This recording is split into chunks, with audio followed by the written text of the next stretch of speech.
We're going to read, so 1 John chapter 3, we're going to read the first verse and the first part of the second verse. If you have it, say amen. Amen. Here begins the reading of God's holy word. I'm reading from the New King James Version. Behold, what manner of love the Father has bestowed on us, that we should be called children of God. Therefore the world does not know us, because it did not know him. Beloved, now we are the children of God. Amen. Thank God for the reading of his word. You may be seated. The Lord laid on my heart sometime, I think in December, to preach a series called the I Am Confessions. The I Am Confessions. And so each of these messages for the next 4 weeks, Lord willing, will begin with I am. And it's a confession that we make. So the first one is from this passage, the most important one, I believe, is I am a child of God. I am a child of God. Setting the tone for 2020 is very important. And so we want to make sure that we understand who we are, what we're called to do and to be, so that all that we do throughout the rest of the year, should the Lord tarry, it will be set on a good foundation so that we can expect the success that God has for us. So today we're going to talk about the fact that we are children of God. So the first confession of this series is I am a child of God. So why don't we confess that right now? Say, I am a child of God. I am a child of God. Amen. Now this is a personal thing. This is not one where you turn to a neighbor and say, neighbor, you are, or anything like that. This is for you and for me to confess and embrace and walk in it. So we want to set the tone for 2020. We make many resolutions and plans, which is good. And by the way, just a side note, I heard it on the radio yesterday that today is the 12th of January, and typically by the 12th, for some reason that date, by the 12th of January, most of our resolutions are already out the door, out the window. I said, wow, 12 days in, it's already over. And studies show that 94% of those who make resolutions fail throughout the year.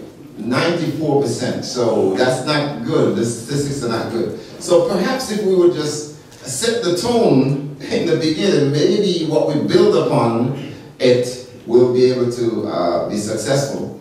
So again, we make resolutions and plans, and I think that is good. But how about pursuing the plans that God has for us? The plans that God has for us are twofold.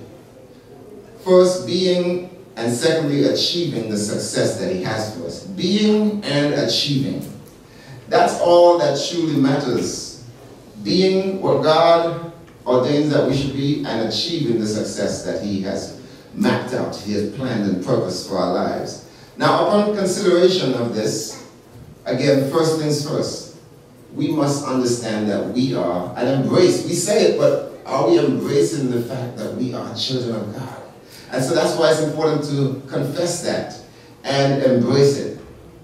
So it's important to confess it, to understand the implications, and most importantly, to walk in it. Confess it, understand the implications of being a child of God, and then walk in that vein.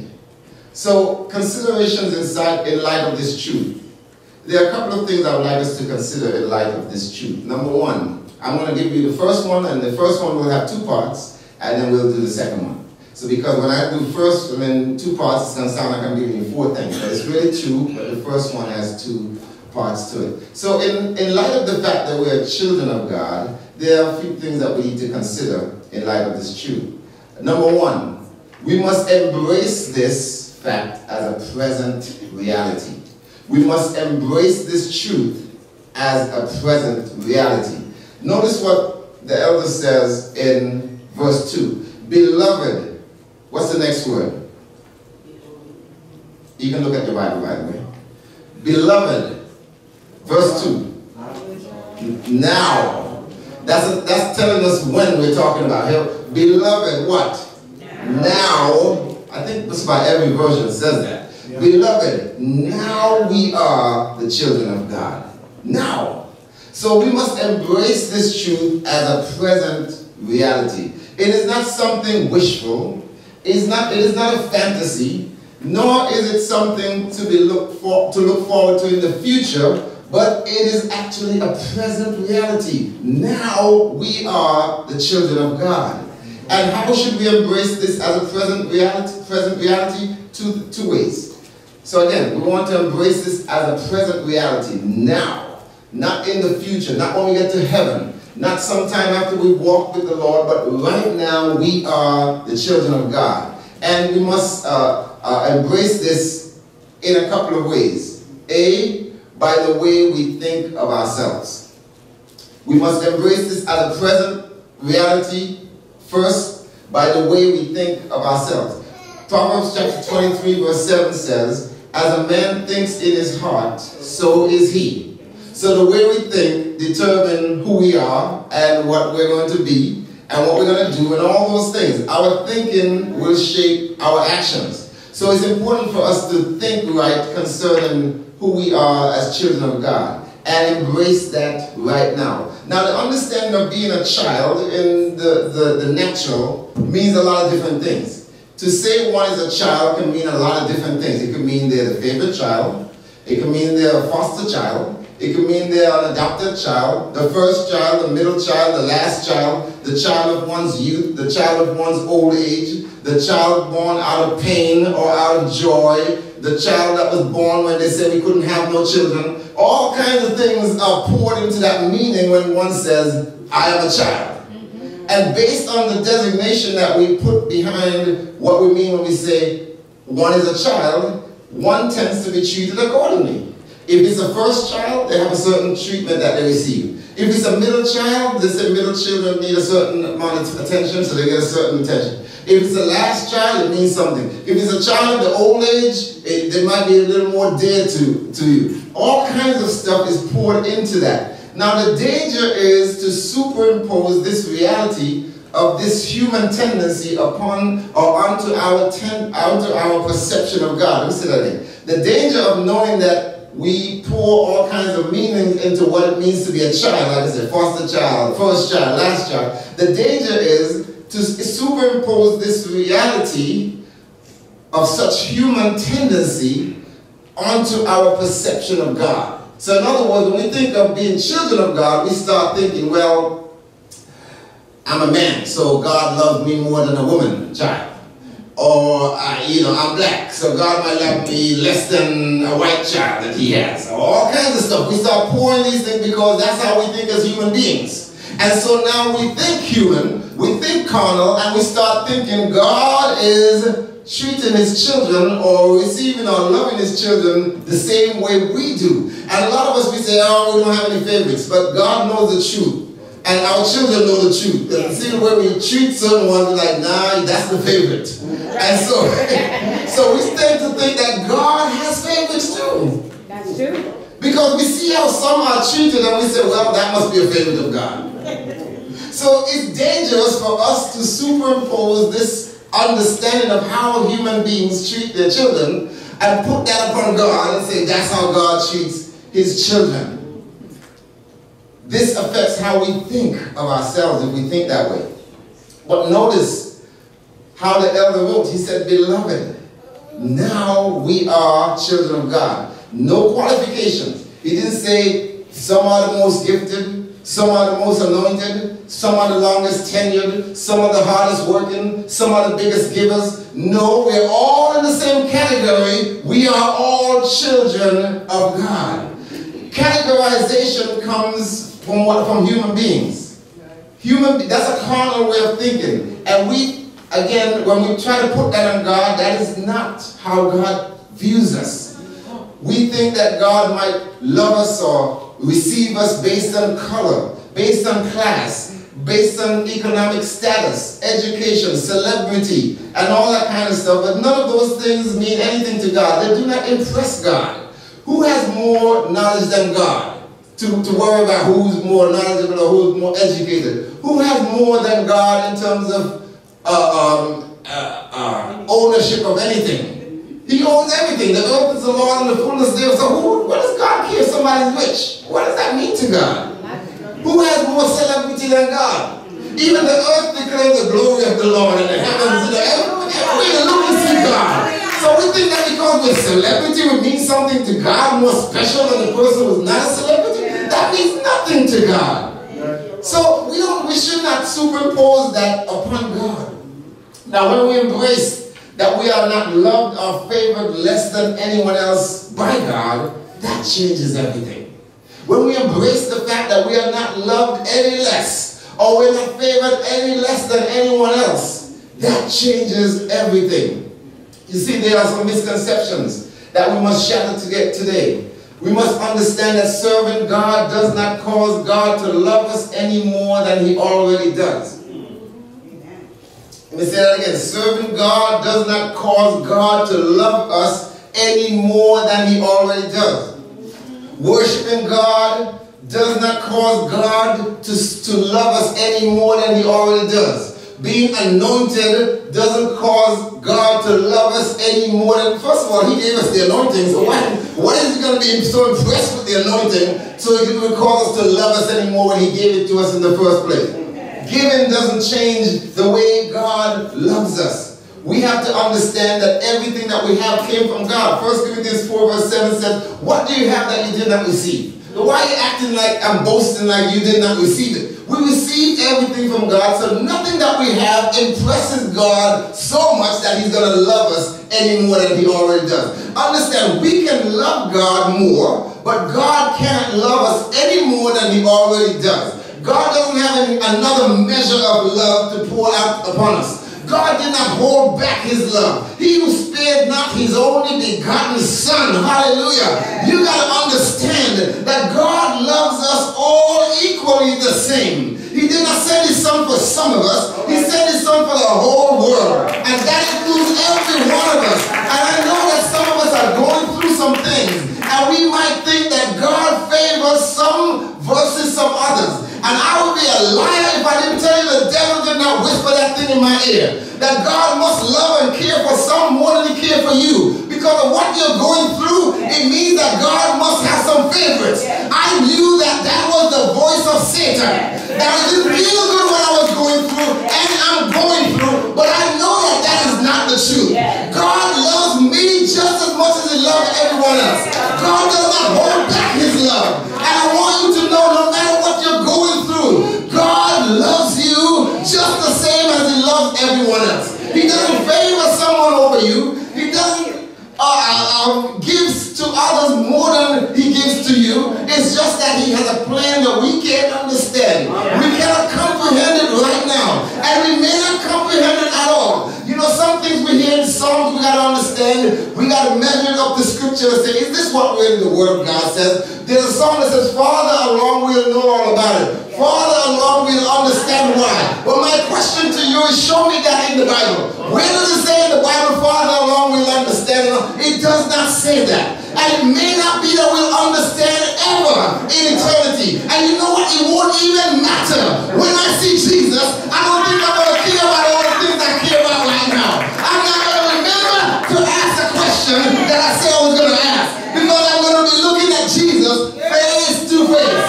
And that's all of my worries, all of my tears, they will just be gone forever and forever. But again, I want you to understand that God does not hold back any portion of His love. There's no reserves. God has fully expressed His love for us eternally. Yes. So now when we understand that, then we can understand that whatever should come to us will come to us. God is not going to hold back that which should come to us. Whatever should come to us will come to us. And whatever befalls us is not because God does not love us as much as He loves others, or that He's partial. It is just that He has a plan that we cannot comprehend right now. And we may not comprehend at all. But one thing we do know is that that plan is good. Amen. Listen, we quote the scripture a lot in Jeremiah 29 verse 11. For I know the thoughts that I have toward you, says the Lord. Thoughts of peace and not of evil, to give you a future and a hope. Do you know when that scripture was written, what was going on? This was Jeremiah writing a letter to the captives in Babylon. While they were in captivity, here is a letter saying, I know the thoughts, hallelujah, that I have towards you. Thoughts of peace and not of evil, to give you a future and a hope. So I'm here to tell you, while we're going through what we're going through, understand that God has thoughts towards us that are of peace and not of evil. It didn't come when they were sitting in a palace and all was going well. It came when they were in bondage. And we got to understand while we're in captivity, so to speak, captivity to our circumstances, to our minds not functioning the way we would like it, understand that God has thoughts towards us that are thoughts of peace. So when we understand that God does not hold back, He doesn't reserve any portion of His love for a future time or for never, we understand that whatever befalls us, we understand that God is in full control. So we must embrace this as a present reality by the way we think. Especially, you know, when we're vulnerable, the enemy seeks to plant false thoughts in our minds. Again, I tell you of myself. There are things that he tried to put in my mind when I'm going through.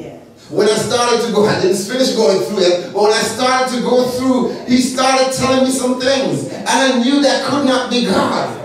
It came to the point where I had to understand that all the stuff I've been preaching, I got to believe it now. When it doesn't look that way, I have to believe it. I have to trust in God's word, that God does love me, that God does have a good plan for me. It doesn't look that way with the naked eye, but I don't walk by sight, I walk by faith. Hallelujah. So by faith I have to believe it, even though my eyesight does not see it. Hallelujah. I have to believe it, and you have to believe as well that God has a plan for your life, no matter what you're going through. And the reason He has a plan for your life is because He loves you, and that plan is good. I didn't say that plan feels good. I said that plan is good. So when we're vulnerable, the enemy seeks opportunity to place these false and evil thoughts in our minds that God does not love us. But that's not what the scripture says.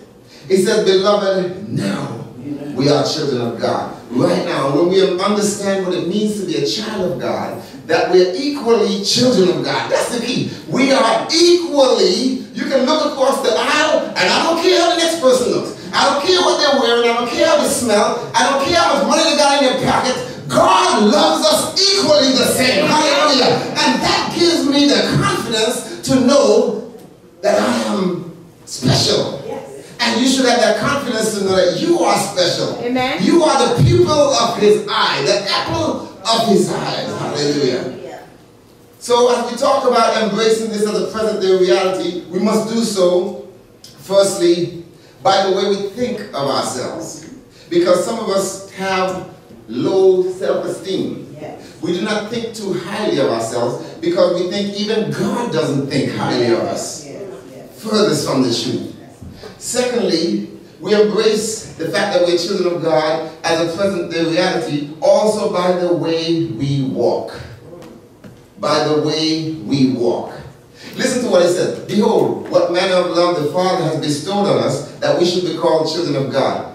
As a result of this, therefore means, as a result of this, the world does not know us because it did not know Him. So, the world looks at us and the world is wondering, who are you? The world is saying, who are you? Why? Because our gait, the way we walk, is different to the way the world walks. There's a difference in the walk. So the world does not know us, just like it did not know Him, Jesus. In terms of physical appearance, language, etc., the world says that we appear to be one of its own. But in terms of character, it realizes that we are alien to it. Indeed, it does not know us. If then the world recognizes this, let us not be confused about our own identity, in that we find ourselves walking contrary to the calling to which we have been called. So remember, we're talking about embracing the fact that we're children of God as a present day reality in or by the way we walk. If we're not walking circumspectly, if we're not walking uprightly, then we're not embracing the present reality that we are children of God. The world recognizes that we're different. The world recognizes that we're not children of the world. They know we're children of somewhere. They might not know of where, because they don't know the one of whom we are children of. So he said the world didn't know him. So they might not know the God we serve, but they certainly know we're not one of them. So the world recognizes this. How dare we now walk contrary to the way we ought to walk? The world knows better. You see, they can't really identify, but they just know there's a difference. And so we should not be confused about our own identity in finding ourselves walking contrary to the calling to which we have been called. Beloved, now we are children of God. So walk in that reality now. There's nothing to wait for. The moment you come to Christ, the old man has been cast away and the new man has been put on. Put on the new man. Hallelujah. Cast off the old man and his deeds. All the old man's ways should be put away. Put away the idols. Put away the things we worship. Put away the practices. Put away those things. You know, Psalm 1 says, blessed is the man who walks not in the counsel of the ungodly, nor sitteth in the seat of the scornful, nor standing in the way of sinners. So we nor standing in the way of sinners, nor sitteth in the seat of the scornful. In other words, you don't hang around sinners. It might not sound pleasant, but it says blessed if you get away from that company. You see, one of two things are going to happen. Either we're going to rub off on them or they're going to rub off on us. But you know what? I'm here to tell you, we're still in this F-L-E-S-H, sarx in the Greek. And if you rub around, you stick around the world long enough, they're going to rub off on you. So it's blessed when you get out of their company. That's how the psalm begins. Get away from them. Come out from among them and be ye separate, says the Lord. There must be a difference. Some of us, we like the company of sinners more than we like the company of saints, because we say saints are corny.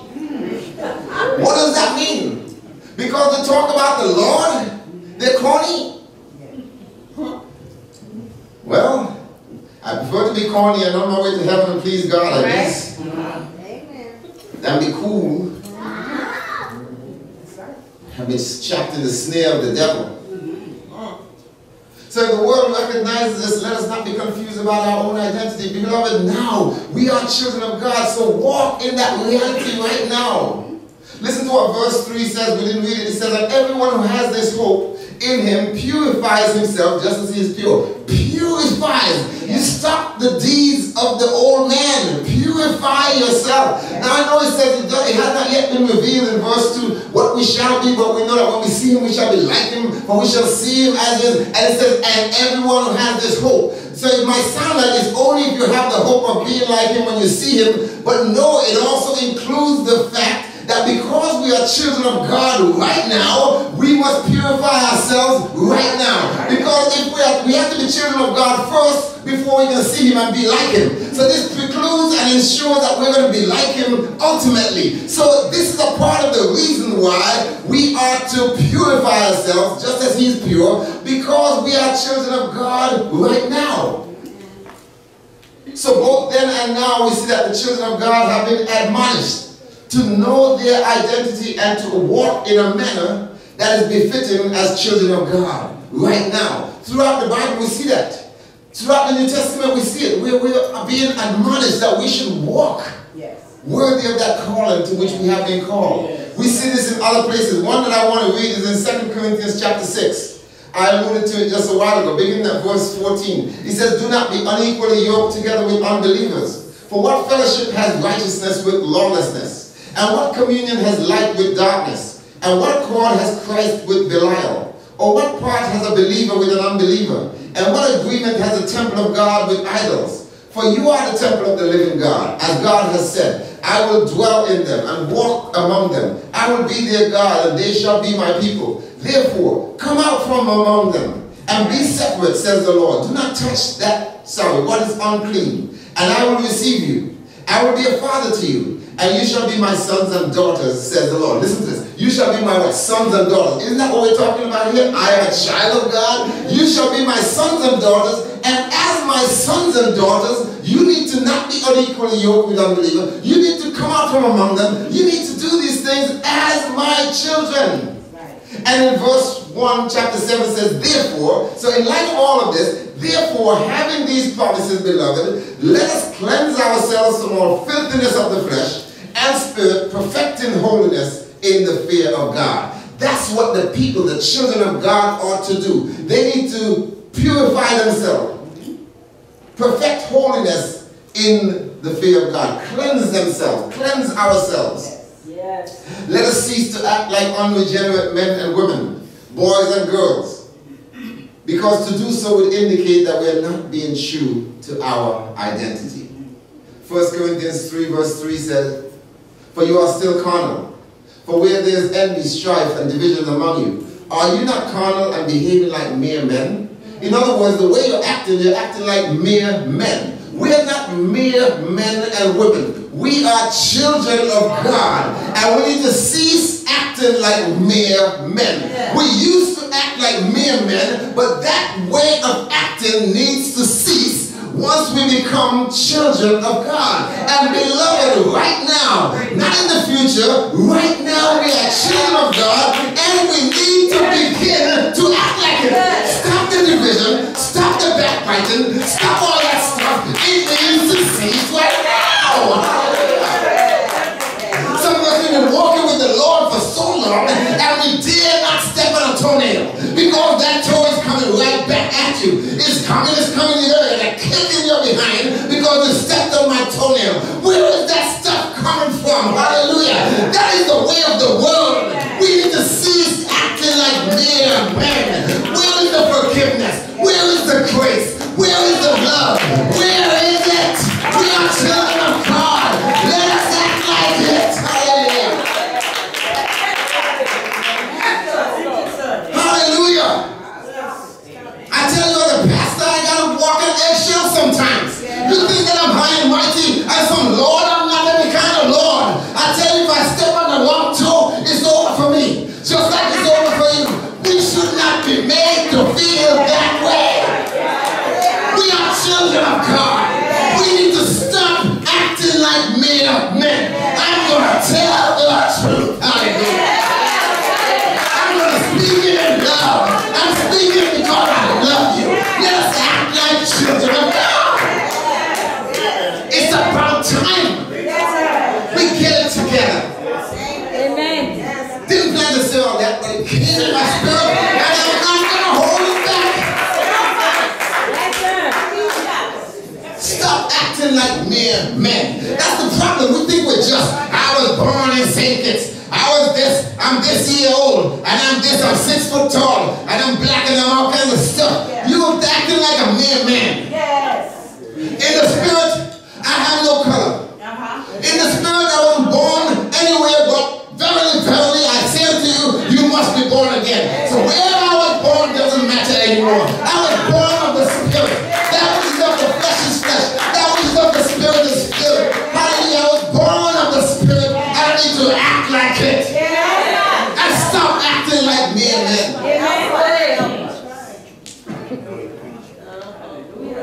You are carnal. But where there's envy, strife, and division among you, are you not carnal and behaving like mere men? Yes. We need to stop that. Yes. Amen. Amen.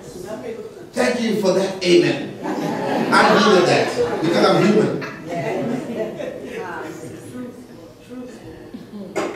When you preach your heart out, you know the enemy is coming. Yes. So, and now I got some backing. Yes.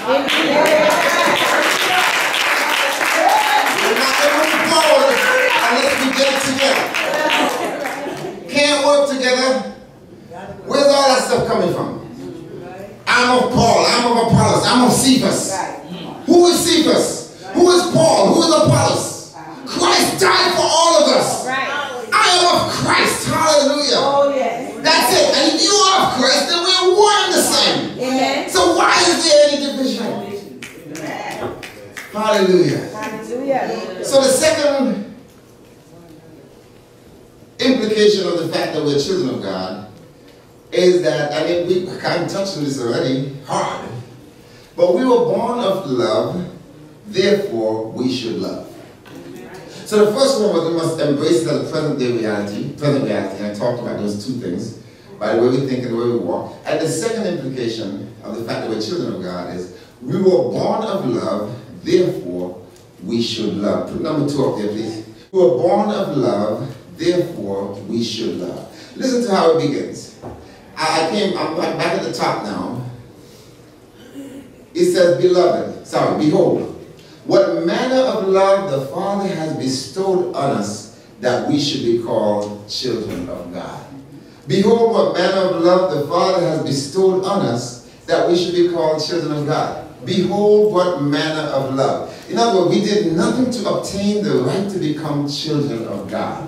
Nothing. He didn't say, behold, you are a good person. Behold, because of your gifts. Behold, because of your talents. Behold, because of the family you were born into. Behold, because of where you were born. None of that stuff is the reason why we're children of God. We're children of God simply because of the manner of love that the Father has bestowed on us. Yes. Love has been bestowed on us. It's a free gift.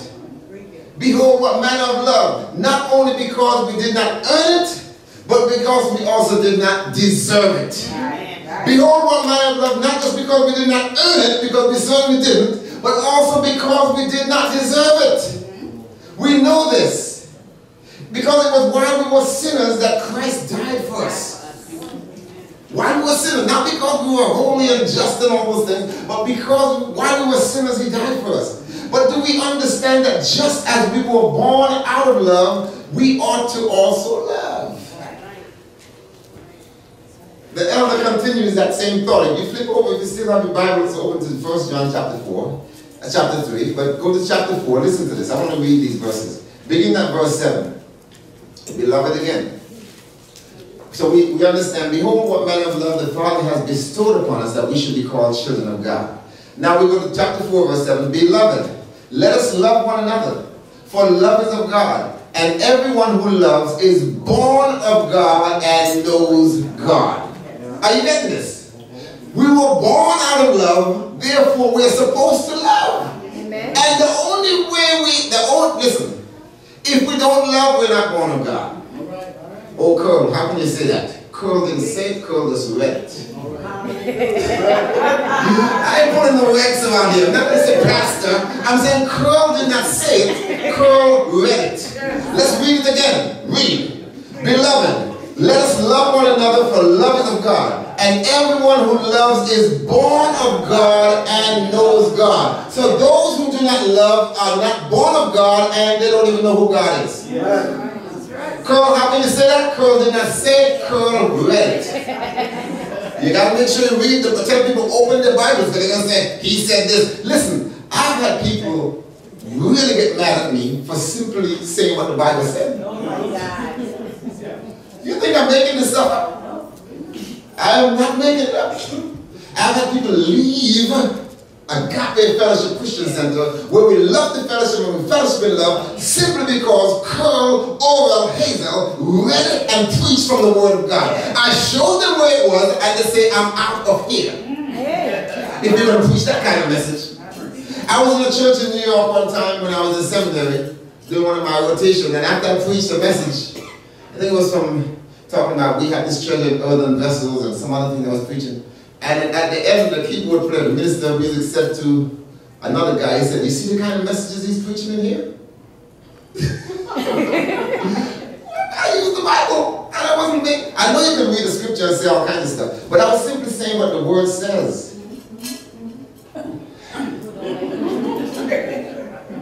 That was in New York a long time ago. I remember the guy's name. I think he was wearing a red jacket just like that. Nothing to do with you, my brother. But he liked to wear some weird bright colors. So I remember that. No, you don't wear them bright like he did. But I know he get off this topic. Okay. So I didn't finish reading actually. But I'm going to read that verse again because it's very important. Beloved, Let us love one another, for love is of God, and everyone who loves is born of God and knows God. Amen. He who does not love does not know God, for God is love. It's reiterated here. In this, the love of God was manifested toward us, that God sent his only Son into the world that we might live through him. In this is love, not that we love God, but that he loved us and sent his Son to be the propitiation for our sins. Beloved, if God so loved us, we also ought to love one another. So again, an implication to being a child of God is we were born of love, therefore we should love. Amen. Period. Amen. I want to hear anything else after that. Well, no, nothing else to say. We were born of love when we were sinners, so there's no reason why we should not love. One might say, but it's hard to love such unlovable people. But what was it about us? Let me make it first. Let me say it to you. What was it about you that God should love you? And what was it about me that God should love me? Except that his love was unconditional. Because we had nothing good to offer God. He said, God loved me because here's what I'm going to give you. I mean, what? Naked we came into this world. No, we didn't even come in naked anymore. We came in with sin. Because the Bible said we were born in sin and shaped in iniquity. We didn't have any worldly possessions, but we had sin written all over us. The moment a child is born, it's in need of a redeemer. Yes. The moment it is conceived. Amen. Hallelujah. Amen. So likewise, even if others are unlovable, because we were born out of love as children of God, we ought also to love one another. We might also say, but how can I love someone who does not even like me? Unfortunately, brothers and sisters, let me just give you a little insight here. Unfortunately, sometimes even the saints of God, sometimes even the saints of the living God do not either love us or like us. Rather, they hate our guts. Saints, even though we did them no harm, they also do not wish us well. This is reality. It might sound like, well, this can't be. It is me. It is me. Seriously, this stuff happens. Saints of the living God, not of the living God, but of the living God, don't like other saints. They don't like what they stand for. They don't want to see them succeed. They don't like their guts. The moment they step on the scene, I don't like them. But what I want to tell you, brothers and sisters, is be of good cheer. Amen. You're in good company. Amen. John chapter 15. I want to read this. You can write it down.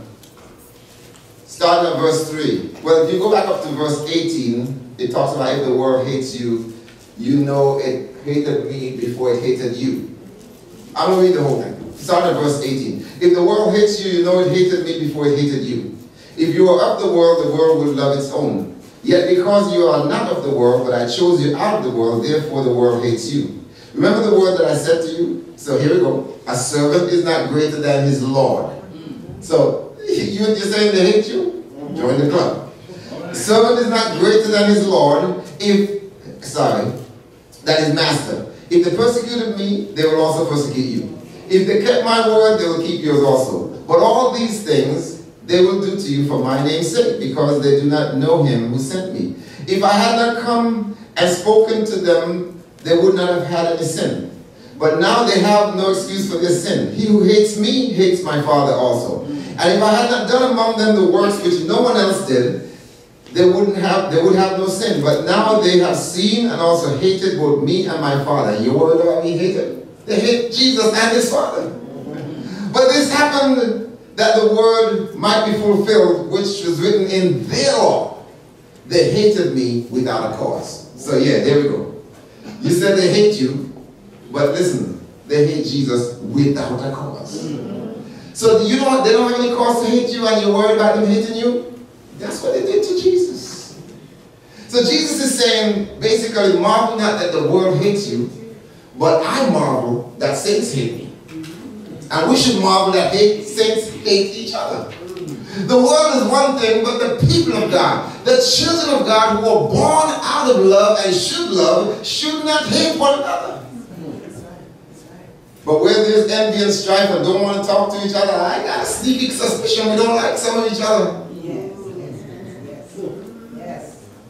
That was written in Psalm 69 verse 4, they hate me without a cause. But did Jesus determine his feelings toward us on that basis?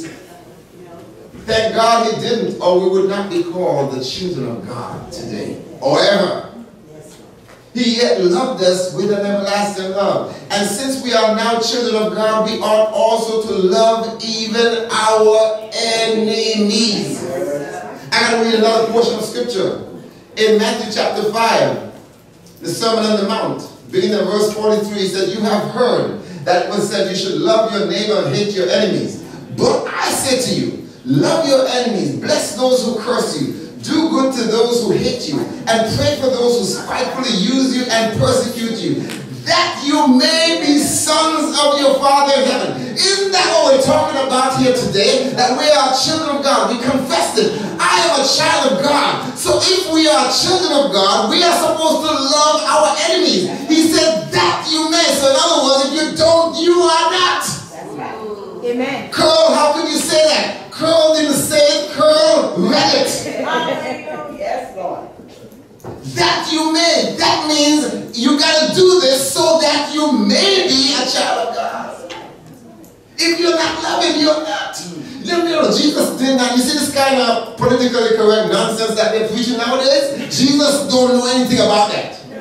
Jesus would say, you brood of vipers. Yes. Who warned you of the wrath to come? Yeah. Tell that fox what I got to say. Tell him what I did. Jesus did not cut corners like they're trying to cut right now. And you know, it's amazing. I heard Reverend Joy say this. I know where she got it from. She's not going to remember she said it, but she said it today. Nowadays, these people can't speak straight even if you put a ruler to their tongue. Do you remember saying that? You put a ruler and they're still talking crooked. Man, we put the ruler, just talk straight in a straight line. They can't do it. Jesus don't know anything about that. So Jesus made it clear, if you don't love your enemies, you're not a son of God and a daughter of God. So that you may be sons of your Father. For he makes his sun rise on the evil and on the good, and he sends rain on the just and the unjust. Therefore you shall be perfect, just as your Father in heaven is perfect. Amen. Amen. In heaven, brothers and sisters, there will be no hatred, only love. But now we are children of God, so we must love each other now. We know we won't hate each other in heaven, but we should not wait till we get to heaven because we are children of God right now. Amen. This is a present reality, and we need to flesh it out. We need to walk it out. We need to act it out. We have been given the capacity as the children of God to love. Every one of us. God did not just say, do this without giving us the ability to do it. He gave each of us the capacity to love. Romans 5 verse 5 says, the love of God has been poured out. It's like you take a bucket of love and God poured it out into our hearts by the Holy Spirit that was given to us. We have been given the capacity to love. So we cannot honestly say we cannot love anyone. We can say it, but we won't be honest. Because we would make God a liar who already poured out his love into our hearts by the Holy Spirit. And yes, that includes loving the unlovable, the unkind, the unfair, the hateful, and even the enemy. Every single one. And you bet that includes loving your spouse also. Amen. Can't leave that out. Amen. The capacity has been given to us, but the choice is ours. God, we got a part to play. God gave the capacity, we make the choice. Am I going to act and utilize this capacity, or I'm going to make my own choice? And what we see happening today is people are making their own choices. They're not utilizing the capacity and acting out of that capacity and the ability that God has given. They are making, that's why Christ said, I'm going to give you a piece of my mind. That is not the mind of Christ. We have the mind of Christ, and the mind of Christ doesn't give people a piece of it. It gives them love when they don't deserve it. That is the work of the devil. That's fleshly, that's carnal. Talk about, I'm going to give you a piece of my mind. And then we see the worldly and the fleshly stuff start coming out. The head start moving. And all that kind of stuff. The eyes start rolling. All that kind of nonsense needs to cease. We need to stop acting like men. We did that in the world. Now leave that stuff in the world. We have put on the new man. Hallelujah. And we have put off the old man and his deeds. Put them off. Help us, Jesus. Just like children, just like our own children, sometimes chooses paths that are contrary to how we brought them up. So are we before our Heavenly Father at times. We act contrary to how we have been taught by Him and nurtured by Him. Amen. God has taught us. He has shown us. But we decide to go a different way. Ephesians 5 verse 1 says, therefore be imitators of God as dear children, and walk in love as Christ also has loved us and given himself for us an offering, a sacrifice to God, and a sweet smelling aroma. Be an imitator of that. Follow that example. God has shown it to us. So we have no excuse to say we don't know how to love, or we don't know how, we don't have the capacity to love. No, we just choose not to.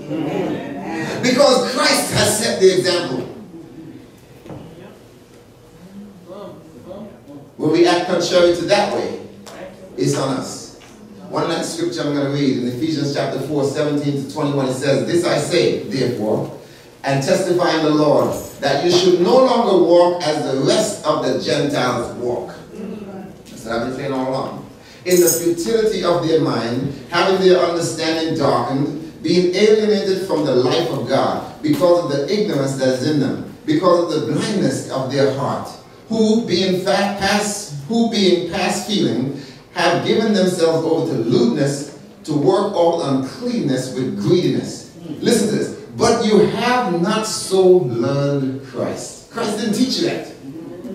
I said Christ did not teach us that stuff.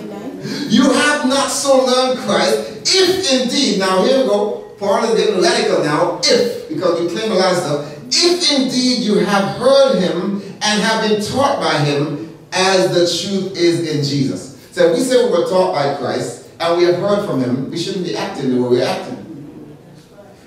And if we're acting the way we're acting, then we must not have heard from him. Or we're just rebellious. Beloved, let us think. Let us walk. Let us love now as dear children of God.